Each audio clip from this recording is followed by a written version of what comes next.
All right, Mr. Mark Kirk, Senator Mark Kirk. I was just kind of curious about your feelings on this business in Egypt going on right now. You're very well known for being extremely well informed on,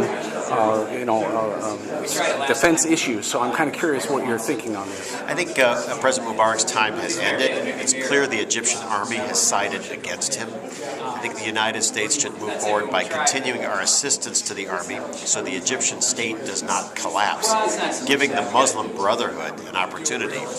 And elections, as soon as can be organized, to have a new president follow Vice President Suleiman, who I think will be the interim president of Egypt soon. And about Mubarak, I mean, a lot of people, the stability types, are saying that keeping Mubarak in there would have been the best idea. Obviously, that's not going to happen. That's right. But what would you have thought? I mean, a week ago, would you have said you were rooting for Mubarak to stay? No.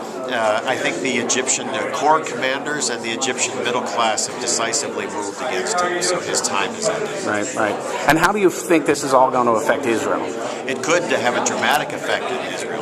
If the Egyptian army collapses, if the Egyptian state no longer exists, then the Muslim Brotherhood could have an opportunity to take control of Egypt, to cancel the Camp David peace accords, to move Egypt into the orbit of Iran, to be a terrorist sponsoring nation.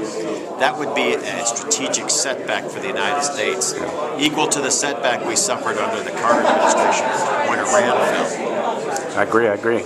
And one final question. I'm sure you saw it. Politico had that wonderful little piece about you being doing the lap around the Senate chambers, the victory lap. I'm sure you saw that crazy little piece.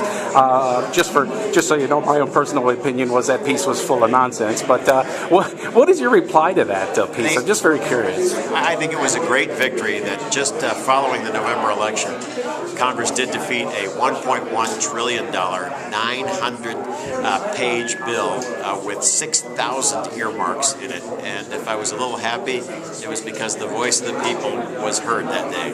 Well, and that's exactly what my point was. I'm like, why shouldn't he be happy that the people got a victory? Exactly. I mean, it just seemed very arrogant to me from some of these other senators, and I won't name them, that were, poo-pooing your being happy. I mean, why not be happy? Right. I think that was a victory for the American people and a defeat for a number of lobbyists on K Street in Washington, D.C. Great. Well, thank you very much, Senator Mark Kirk. Appreciate it.